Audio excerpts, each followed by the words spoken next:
कई पुलिसकर्मी और एक डीसीपी भी कोरोना वायरस की चपेट में है। दिल्ली पुलिस का योगदान बेहद शानदार रहा है। बातचीत करेंगे, हमारे साथ आईपीएस अधिकारी जितेंद्र कुमार मीणा जी जुड़े हुए हैं, रोहिणी डिस्ट्रिक्ट से हैं। मीणा जी, स्वागत है आपका पंजाब केसरी ग्रुप में। Thank you very much. क्या कहेंगे आप, लोगों को बचाते बचाते दिल्ली पुलिस भी बीमार होती जा रही है?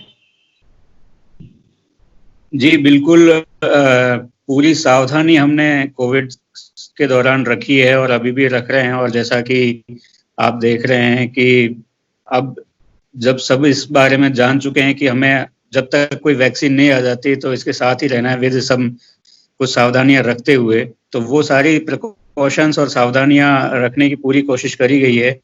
बट आपने देखा कि पुलिस चूंकि फ्रंट पे थी इस पूरी लॉकडाउन में और इस पूरे जो भी चला इसमें, इसीलिए कहीं ना कहीं पब्लिक भी शायद इसको नहीं समझ पाई, कहीं ना कहीं लापरवाही रही, चूक रही, उसकी वजह से कई सारे पुलिस पर्सनल इन्फेक्टेड हुए। बट फिर भी हमारे डिस्ट्रिक्ट की अगर मैं बात करूं तो हमारे 14 पर्सन इन्फेक्टेड हुए, उनमें से 6 अपना कोविड से लड़के और जिसको कहें हम कोरोना से जंग जीत के वापस आ चुके हैं और वो पूरी तरह स्वस्थ हैं। और बाकी भी कोशिश कर रहे हैं मेंटली इस चीज से लड़के, और जो भी डॉक्टर का ट्रीटमेंट है उससे लड़के वापस आएं और अपना काम करें।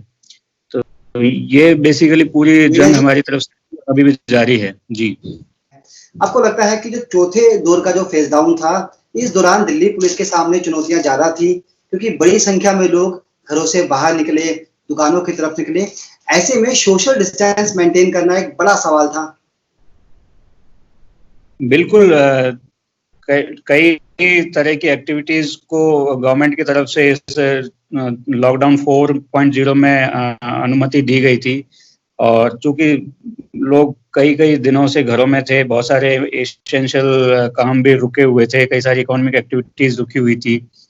तो इस दौरान पुलिस का रोल सोशल डिस्टेंसिंग मेंटेन करना था, जो अननेसेसरी बाहर निकले हुए उनको वापस भेजना था, यही रोल था। तो पूरी इस पे एफर्ट किए गए, खासकर लिकर शॉप्स पे कई ऐसी वीडियोस देखी हमने जहाँ पे इस चीज का पालन नहीं हो रहा था, तो वहाँ पे स्टाफ लगाया गया और इस चीज को इंश्योर किया गया। और स्पेशली 4.0 के लिए नहीं, बट पूरे लॉकडाउन में अगर हम देखें तो जहां फूड के लिए लाइन लगी थी वहां पे भी सोशल डिस्टेंसिंग को इंश्योर करवाना एक चैलेंजिंग काम रहा। कोरोना एक ऐसा अपराधी है जो दिखता ही नहीं है, इनविजिबल है। आपको लगता है कि ऐसा पहली बार हुआ हिंदुस्तान में, पूरी दुनिया में, और दिल्ली पुलिस ने भी कभी ऐसी कल्पना नहीं की थी कि ऐसा भी कुछ होगा? तो आपको लगता है कि आपकी ड्यूटी के दौरान एक ये नया अनुभव भी है? ये सिर्फ पुलिस के लिए नहीं है, एज ए सोसाइटी हम सब लोगों के लिए एक नया अनुभव है। पुलिस के लिए हाँ ये चैलेंजिंग रहा कि इसकी कोई एसओपी नहीं थी, कोई गाइडलाइन शुरू में बिल्कुल ही नहीं थी कि how to react, how to respond.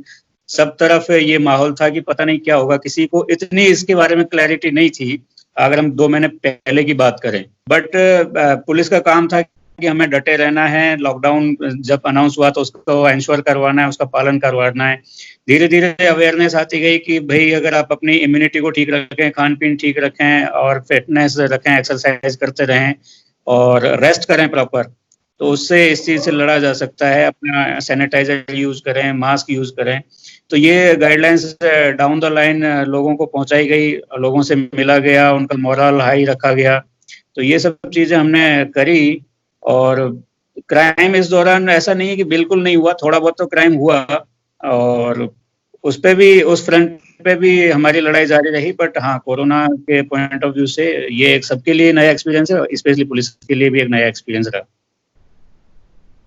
क्या कोई ऐसा एक्सपीरियंस जो आप शेयर करना चाहें, क्योंकि दिल्ली पुलिस का रूप वाकई इस बार पॉजिटिव देखा गया। हालांकि आप लोग खाना भी बांट रहे थे, दवाइयां भी लोगों तक पहुंचा रहे थे। क्या आपके डिस्ट्रिक्ट में कोई ऐसा केस जो आपको लगता है कि याद रहेगा?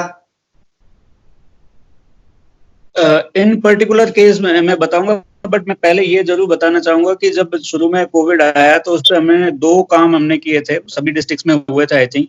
एक तो हंगर कॉल काफी जगह आ रही थी, ये लोगों में पैनिक था कि हमारे पास राशन खत्म हो गया, खाना नहीं है और इस तरह का इशू था। तो उसके लिए एक हंगर कॉल को मॉनिटर करने के लिए अलग से सेल बनाई गई, जो ये सारी सेल इस काम को देख रही थी कि कहाँ पे लोग डिस्ट्रेस में हैं, जिनके पास राशन नहीं है या खाना नहीं है।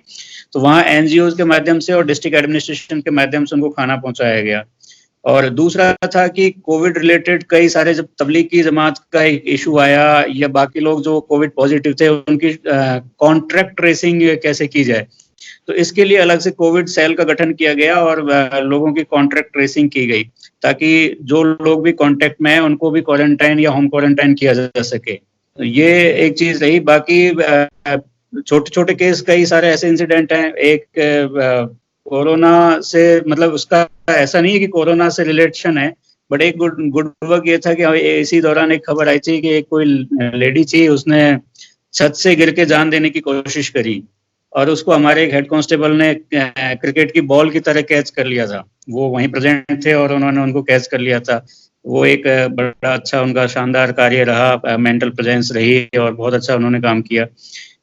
एनजीओ के साथ मिलके हमने फिर फसल कटाई का सीजन आया इसी दौरान, तो लोगों को फसल कटाई के लिए भी अलाउ किया। जो लेबर्स जा रहे थे, जिनको काम नहीं मिल रहा था, उनको फसल कटाई पे एम्प्लॉय करवाया। थ्रू यहाँ के जो किसान वगैरह है उनसे भी बात करी। और ऐसे कई केसेस थे जब लोग हॉस्पिटल्स में किसी ट्रीटमेंट की वजह से आए हुए थे, बाहर से आए हुए थे, यहाँ लॉकडाउन में फंस गए थे। उन लोगों को वापस भेजा गया प्रॉपर पास वगैरह बना के और हॉस्पिटल से एनओसी वगैरह लेके।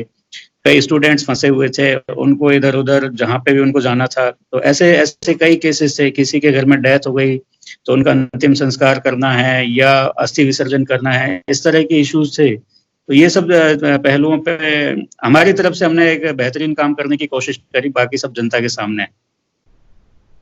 जी, अब सुबह 7 से लेकर शाम के 7 तक की ढील दी गई है, लोग अपने काम धंधे पे जा सकते हैं। किस तरह के चैलेंजेस है? क्या गाड़ियां आप लोग चेक कर रहे हैं? जो गाइडलाइन जारी की गई है कि एक गाड़ी में, 4 व्हीलर में 3 से ज्यादा लोग ना हो, कार वगैरह में, बाइक पे एक हो। अभी चैलेंजेस ये है कि लोगों को जो पार्क में भी आने की अनुमति दी गई है, गाड़ियां से भी लोग जा रहे हैं, तो वो तो चेक कर ही रहे हैं। बट जहाँ पे भी लोग हमें दिख रहे हैं कि वो या मास्क नहीं पहन रहे हैं या किसी तरह का कोई गाइडलाइन का वायलेशन कर रहे हैं, तो वहाँ हम उन चीजों को रोक रहे हैं, चेक कर रहे हैं। क्या आपके यहाँ कुछ केसेस दर्ज किए गए हैं मास्क ना पहनने के या कोविड-19 से जुड़े हुए वायलेशन के? बिल्कुल बिल्कुल, there are number of cases. अभी मेरे पास फिगर नहीं है, बट काफी केसेस हमने 188 में दर्ज किए हैं जो इनमें मास्क नहीं पहना है या लॉकडाउन का वायलेशन हुआ है। जी, लोग अब पार्कों में भी घूम रहे हैं, बाहर भी निकल रहे हैं, लेकिन इसके साथ साथ सवाल ये है कि दिल्ली पुलिस जो दिल्ली के लोगों की सेहत सुधारने का काम कर रही थी, उनको घरों में रख रही थी, अब दिल्ली पुलिस बीमार होती जा रही है। ऐसे में क्या जो बाकी पुलिसकर्मी है, उनका मनोबल ना डाउन हो, मोरल डाउन ना हो, इसके लिए भी क्या कुछ काम किए जा रहे हैं? क्योंकि एक सिपाही की मौत भी हुई थी कोरोना की वजह से। ये एक अत्यंत दुर्भाग्यपूर्ण और दुखद घटना थी, कांस्टेबल अमित की कोरोना की वजह से जो डेथ हुई। बट अभी मोरल बूस्ट रखने के लिए और खुद को फिट रखने के लिए कई पहलू पे इस पे काम हुआ, जिसमें मैं 2-3 आपसे शेयर करना चाहूंगा। हमने भी हमारे स्टाफ की एक तो शिफ्ट वाइज ड्यूटी बनाई थी कि मिनिमम स्टाफ जिसके साथ काम चल सके, बाकी को हमने स्टैंड बाई पे रखा था और रेस्ट पे रखा था। और दूसरा, जो अभी जो स्टाफ प्रेजेंट है, हम उसको सुबह शाम योगा करवा रहे हैं।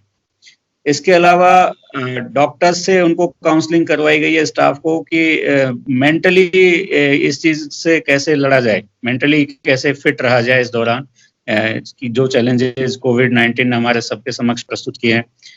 तो इस तरह डॉक्टर से भी सेशन करवाया, योगा भी हम करवा रहे हैं और प्रॉपर रेस्ट भी दे रहे हैं। और खासकर जो हमारा 55 प्लस जो स्टाफ है, जिसकी एज 55 से ऊपर है, उनको इस तरह की ड्यूटी में नहीं रखा गया जो कहीं पब्लिक से इंटरेक्शन हो।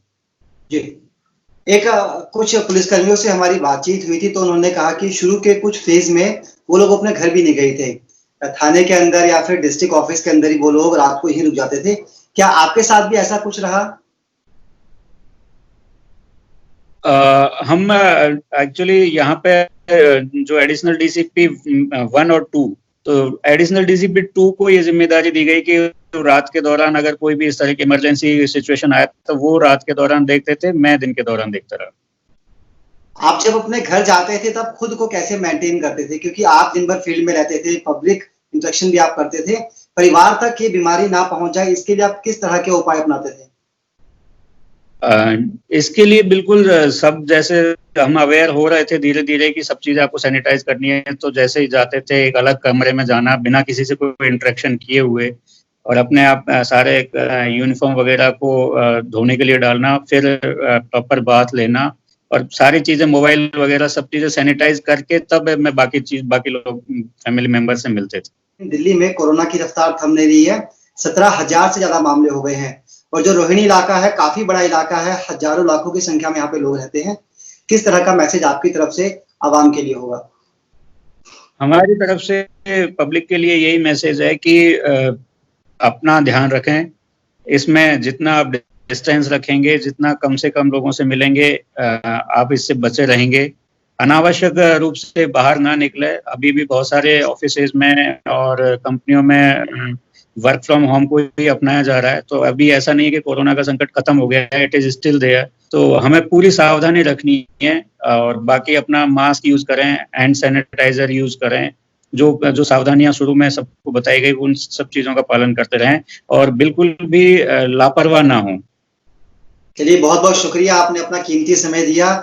उसके साथ साथ जो आपका मैसेज है, उम्मीद यही है कि आपके डिस्ट्रिक्ट के लोग आपके मैसेज को भी पूरे गंभीरता के साथ लेंगे। बहुत बहुत शुक्रिया जितेंद्र जी, धन्यवाद आपका। Thank you very much.